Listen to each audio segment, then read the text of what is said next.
আসসালামু আলাইকুম। Welcome to Sujan organic village. আজকে আমরা আলোচনা করব ১০০ কোয়েল পাখি থেকে মাসে কত টাকা লাভ হতে পারে। প্রথমেই ধরে নেওয়া যাক ১০০ কোয়েল পাখির বাচ্চার দাম ৬ টাকা প্রতি পিস। সুতরাং ১০০ কোয়েল পাখির বাচ্চার দাম ৬০০ টাকা। আর আমরা ১০০ পাখি যখন আমাদের নির্দিষ্ট লক্ষ্যমাত্রা থাকবে তখন আমাদের ১১০টা থেকে ১২০টা পাখি ক্রয় করা উত্তম। কেননা এদের মর্টালিটি হার ৫ থেকে ১০% মতো হয়ে থাকে। সেক্ষেত্রে আমরা ১২০টা কোয়েল পাখি দিয়ে যখন শুরু করব তখন আমাদের ১০০ কোয়েল পাখি থাকবে ইনশাল্লাহ। এখন আসি ১০০ কোয়েল পাখি ডিম দেওয়ার আগ পর্যন্ত কত টাকা খরচ হতে পারে। ১০০ কোয়েল পাখির ক্রয় মূল্য প্রতি পিস ৬ টাকা করে হলে ১০০ কোয়েল পাখির দাম আসে ৬০০ টাকা। কিন্তু আমরা এখানে শুরু করতেছি ১২০ পিস দিয়ে। সুতরাং ১২০ পিসের দাম ৬ গুণন ১২০, ৭২০ টাকা মাত্র।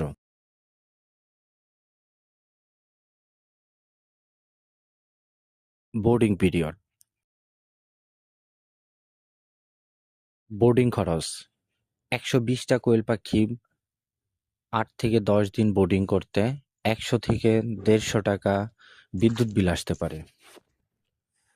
১২০ পিস কোয়েল পাখি ১ থেকে ১৫ দিনের মধ্যে খাবার খাবে সর্বোচ্চ ৩ থেকে ৪ কেজি।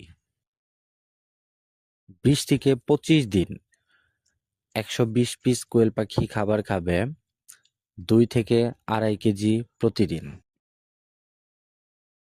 ২৫ থেকে ৪৫ দিন প্রতিদিন ১২০ পিস কোয়েল পাখি ২ থেকে ২.৫ কেজি খাবার খাবে।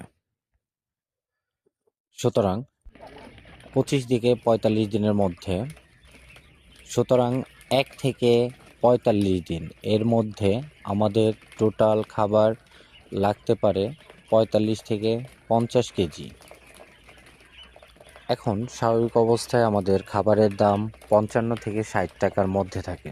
সুতরাং আমাদের এখানে ২২০০ থেকে ২৫০০ টাকার মতো খাবার খরচ এবং অন্যান্য ওষুধ খরচ, ভ্যাকসিনেশন সকল কিছু একসাথে করলে তার পরিমাণ দাঁড়ায় ৫ থেকে ৭০০ টাকা। সুতরাং প্রতি পিস কোয়েল পাখির মূল্য পড়ে ২২ থেকে ২৮ টাকার মধ্যে। এখন ধরা যাক কোয়েল পাখি যখন ডিম দেওয়া শুরু করবে, প্রতি পিস কোয়েল ১ টাকা থেকে ১ টাকা ২৫ পয়সা পর্যন্ত খাবার খাবে এবং তার পিছনে সকল খরচ যুক্ত করলে ১ টাকা থেকে ১ টাকা ৪০ পয়সার মধ্যে থাকবে। আর আমরা যদি একটি ডিম বিক্রি করি ২ টাকা থেকে ৩ টাকা ৫০ পয়সা, তো ১০০ কোয়েলে প্রতিদিন ১ টাকা ৫০ পয়সা থেকে ১ টাকা ৭০ পয়সা পর্যন্ত লাভ হয়। সুতরাং ১০০ কোয়েল পাখিতে প্রতিদিন, সুতরাং ১০০ বা ১১০ পিস কোয়েল পাখি থেকে প্রতিদিন আয় আসে ১৫০ থেকে ১৭০ টাকা। তো সকলকেই আবারও ধন্যবাদ জানিয়ে আজকের ভিডিও শেষ করছি। আর আবারও সকলকে ধন্যবাদ জানাচ্ছি আজকের এই ভিডিওটা পরিপূর্ণভাবে দেখার জন্য। আর আমরা আগামী পর্বে আবারও সকলকে ধন্যবাদ জানিয়ে শেষ করছি আজকের এই ভিডিও।